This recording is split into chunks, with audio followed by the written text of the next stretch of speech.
ایک بہت بڑی نیکی کو بہت اہتمام سے بیان کیا ہے، وہ ہے بھوکوں کو کھانا کھلانا۔ اس کا قرآن مجید میں کئی مقامات پہ تذکرہ ہے۔ فرمایا وَيُطْعِمُونَ الطَّعَامَ عَلَى حُبِّهِ مِسْكِينًا وَيَتِيمًا وَأَسِيرًا، کہ جو اہل ایمان ہیں، شکر گزار ہیں، وہ اللہ کی محبت میں مسکین کو، یتیم کو اور قیدی کو کھانا کھلاتے ہیں۔ یعنی جس کے لیے کھانا مشکل ہے، یہ تین وہ طبقے ہیں جن کے لیے کھانے کا حصول مشکل ہے۔ تو مطلب یہ کہ جو غریب لوگ ہیں، مسکین لوگ ہیں، ان کے پاس پیسے نہیں ہیں کھانا خریدنے کے، تو ایسے لوگوں کو کھلاتے ہیں۔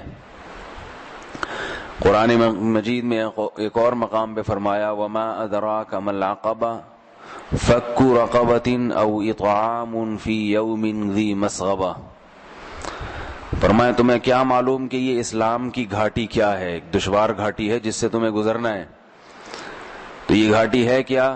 فَكُّ رَقَبَةٍ، غلام کو آزاد کرنا، أَوْ إِطْعَامٌ فِي يَوْمٍ ذِي مَسْغَبَةٍ، شدید بھوک کے دن کسی مسکین کو کھانا کھلانا۔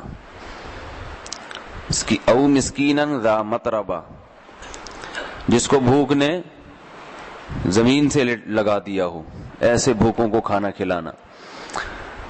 حدیث میں آتا ہے رسول اللہ صلی اللہ علیہ وسلم نے فرمایا قیامت کے دن اللہ تعالیٰ کہیں گے کہ اے ابن آدم، میں بھوکا تھا تو نے مجھے کھلایا نہیں، اور میں پیاسا تھا تو نے مجھے پلایا نہیں۔ تو انسان کہے گا اے اللہ تو کہاں سے بھوکا ہو سکتا ہے اور تجھے کیا پیاس اور پانی کی ضرورت؟ تو اللہ فرمائیں گے فلاں موقع پہ میرا فلاں بندہ بھوکا تھا، تو نے اس کو نہیں کھلایا، فلاں پیاسا تھا تو نے اس کو نہیں پلایا۔ تو یہ بہت بڑی نیکی ہے کسی غریب مسکین کو تلاش کر کے اس کا پیٹ بھرنا، یہ بہت بڑی نیکی ہے۔ لیکن آج کل ہوتا کیا ہے کہ جو پیشہ ور بھکاری ہے نا، جن کا کام ہی مانگنا ہے، رمضانوں میں تو آپ کو دیکھیں یہ بہت بڑا بزنس بن گیا ہے، باقاعدہ دوسرے شہروں سے بسیں بھر بھر کے بھکاریوں کی آتی ہیں، تو ان کو کھلا دیتے ہیں لوگ۔ یہ پہلے ہی مستنڈے ہوتے ہیں، کھا کھا کے پھٹ رہے ہوتے ہیں یہ لوگ، اور حرام کھا کھا کے جو ہے نا ان کو ویسے ہی ان کا وزن بڑھ رہا ہوتا ہے۔ تو تھوڑی تحقیق کر لینی چاہیے کہ جس کو کھلایا جا رہا ہے یہ مستحق بھی ہے یا نہیں ہے۔ دیکھو جو مانگنے والا نہیں ہے نا، اس کو تو اگر کھلا دیا تو مستحق نہیں بھی ہے تو کوئی مسئلہ نہیں ہے۔ زیادہ سے زیادہ یہ ہے کہ وہ اپنے پیسوں سے بھی کھا سکتا تھا، تو آپ نے بھی کھلا دیا، ایک ہدیہ ہو جائے گا آپ کی طرف سے۔ لیکن جو بھکاری ہے نا، بھکاری مستحق نہیں ہے، پیشہ ور ہے، اس کا کام ہی یہی ہے، اس کو کھلائیں گے تو اس کی عادت بھی بگاڑنی ہے، اور جو مستحق لوگ ہیں ان کو محروم بھی کرنا ہے، کیونکہ اتنا تو کسی کے پاس نہیں ہوتا نا کہ سبھی کو کھلاتا رہے، تو وہ تو سلیکشن کرنی پڑتی ہے کہ کس کو کھلانا ہے، کس کو نظر انداز کرنا ہے۔ تو اس لیے تھوڑی سی ہمت کر کے انسان چل پھر لے، دیکھ لے کہ کون مستحق ہے، کہیں کوئی نظر آ جائے اس کو کھلا دے۔ میں ایک دفعہ ہوٹل پہ کھانا کھا رہا تھا تو دو عورتیں آئیں، ایسے غریب مسکین لگ رہی تھیں، ایسے بیچاری وہ بن کے نا کہ جیسے کبھی زندگی میں کبھی روٹی دیکھی نہیں ہے انہوں نے۔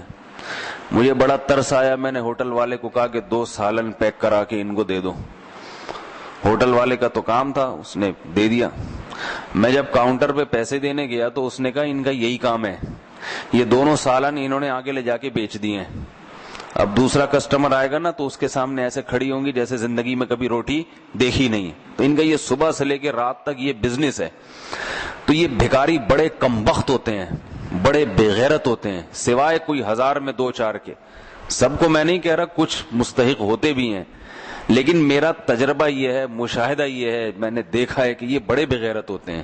کہ حدیث میں آتا ہے جس کے پاس کھانے کو روٹی تھی اور اس نے بھیک مانگی، قیامت کے دن اس کے چہرے پہ گوشت نہیں ہوگا، کیونکہ اس نے اپنے چہرے کو لوگوں کے سامنے ذلیل کیا ہے، مخلوق کے سامنے ذلیل کیا اپنے چہرے کو۔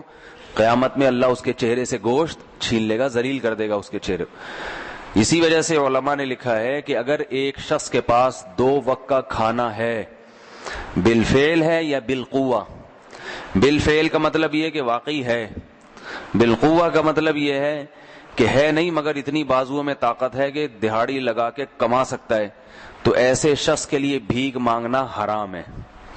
سمجھ رہے بات کیوں نہیں سمجھ رہے؟ ایسے شخص کے لیے بھیک مانگنا حرام ہے. آج چھوٹی چھوٹی باتوں کے لیے بھیک مانگی جا رہی ہے. تو کوئی واقعی مستحق ہو مانگنے والا تو اس کو تو دینا چاہیے.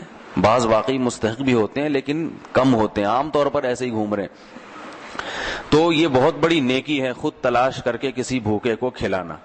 آج کل لوگ تلاش نہیں کرتے کیونکہ وہ سمجھتے ہیں کہ یہ اتنی ٹینشن کون پالے. ایک چھوٹا سا اصول ضابطہ بتا دیتا ہوں کہ جب کوئی جوان آدمی نظر آئے نا بھیک مانگتا ہوا تو اسے کھانا نہ کھلائیں نہ روٹی دیں. اسے بولیں آؤ میں تمہیں کام دلاتا ہوں، ایک دن دہاڑی ہے، تمہیں 500 روپے شام کو دے دوں گا. تو وہ بھاگ جائے گا. ممکن ہے تھوڑا سا دھوکہ دینے کے لیے آئے اور کہ کیا کام ہے مجھے بتاؤ، تو آپ ذرا اس سے کچھ کام کروائیں. تو وہ اگر کرنا شروع کر دے اور شام تک کر لے اس کا مطلب ہے مستحق ہے. پھر 500 نہیں، آپ اس کو 1000 دے دیں. لیکن یہ بھاگ جاتے ہیں، یہ بڑا تجربہ ہے یہ. تو دیکھو یہ حدیث سے ثابت ہے. آپ صلی اللہ علیہ وسلم کے خدمت میں ایک صحابی آئے اور سوال کیا، آپ سے مانگا. آپ نے فرمایا تمہارے گھر میں کچھ بھی نہیں؟ کہا کچھ بھی نہیں. حدیث کا مفہوم بیان کر رہا ہوں اپنے الفاظ میں.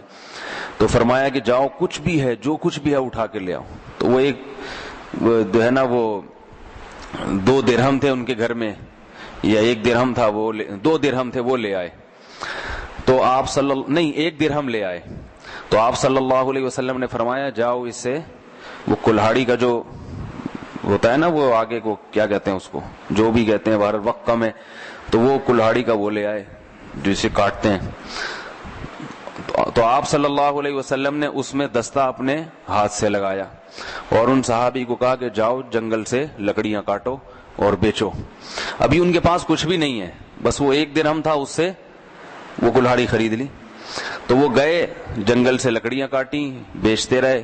شام کو جب آئے تو 2 درہم تھے، بلکہ وہ نہیں، گھر سے ایک تھال لے کر آئے، پیسے بھی نہیں تھے، تھال لے کر آئے. آپ صلی اللہ علیہ وسلم نے وہ صحابہ میں نیلام کی کہ کون ہے جو 1 درہم میں خریدے گا، کون ہے جو 2 درہم میں خریدے گا. نیلام کر کے ان کو کلہاڑی خرید کے دی.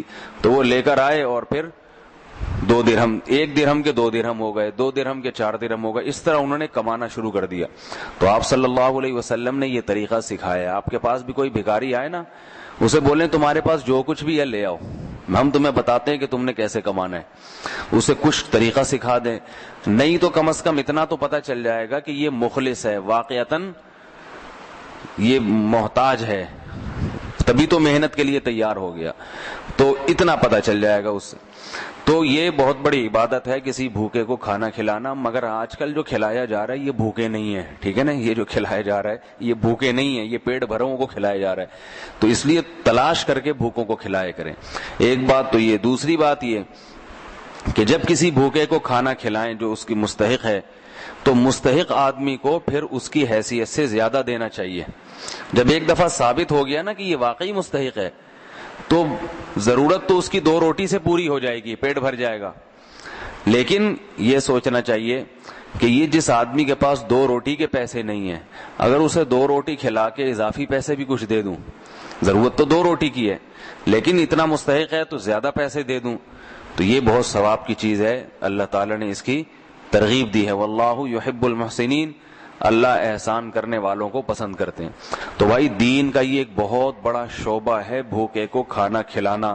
اس کی بہت بڑی فضیلت ہے اور اس پر بہت خوشخبریاں رسول اللہ صلی اللہ علیہ وسلم نے سنائی ہیں، اور نہ کھلانے پر وعیدیں بھی ہیں. کہ آپ کو پتہ بھی ہے کہ یہ حدیث میں آتا ہے کہ وہ شخص مومن نہیں جو خود پیٹ بھر کے کھاتا ہے اور اس کا پڑوسی بھوکا سوتا ہے. تو آج کل تو بڑی مشکل سے ایسے پڑوسی ملتے ہیں جو بھوکے سو رہے ہیں. اللہ نے سب کو مال ایسا دیا ہے، پڑوسیوں میں نہیں ہو، ادھر ادھر تلاش کرنا چاہیے.